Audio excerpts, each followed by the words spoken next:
તો સ્થાનિક સ્વરાજ્યની ચૂંટણીમાં ભાજપ અને કોંગ્રેસ વચ્ચે શાબ્દિક યુદ્ધ તો ચાલુ છે। તેવામાં જિલ્લા ભાજપના મહામંત્રી કમલેશ આચાર્યે આરોપ લગાવ્યો છે। કોંગ્રેસ પ્રમુખ ગુલાબસિંહ રાજપૂતના પરિવાર પર આક્ષેપ લગાવ્યા।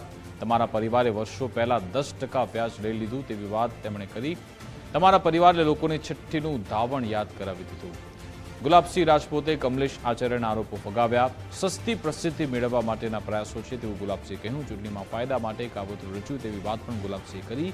બે સમાજ વચ્ચે વિગ્રહ ઊભો કરવા માંગે છે તેવી વાત પણ ગુલાબસિંહે કરી। તેમણે કહ્યું કે મારા પરિવારે વિસ્તારની સેવા કરી છે કે અમે આ ચૂંટણીમાં ભારતીય જનતા પાર્ટીને છઠ્ઠીનું ધાવણ યાદ કરી દઈશું।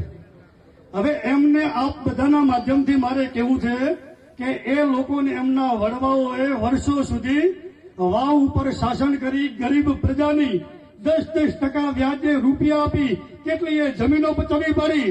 હવે એ લોકોએ વિસ્તારને છઠ્ઠીનું ધાવણ તો વહેલું યાદ કરાયું। ઓપરે અમને છઠ્ઠીનું ધાવણ યાદ કરવાનો સમય આવ્યો છે।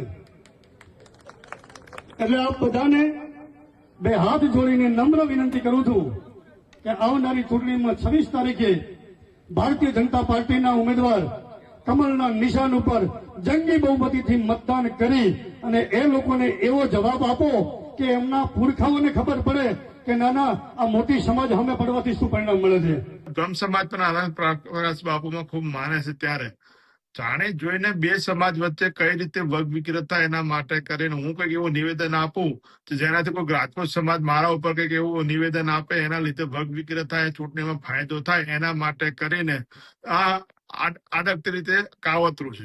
આ ભાઈએ હું પેટા ચૂંટણી લડતો ત્યારે પણ આવું જ કાવતરું ઘડવાની કોશિશ કરી હતી કે હું રાજપૂત સમાજના છોકરાઓ જોડે માથાકૂટ કરો, એ મને મારે અને ઠાકોર સમાજ વિડીયો બનાવીને એનો વાયરલ કરે। પણ હું તો ઠાકોર સમાજને અભિનંદન આપું કે ના પડે એવા ચૂંટણી અમે અમારી રીતે લડશું, આવામાં તરકટ કરવા નથી। એટલે છેલ્લા 2 વર્ષથી કઈ રીતે સમાજો વચ્ચે વેરઝેર ઉભું થાય એના માટે પ્રયત્ન કરે છે।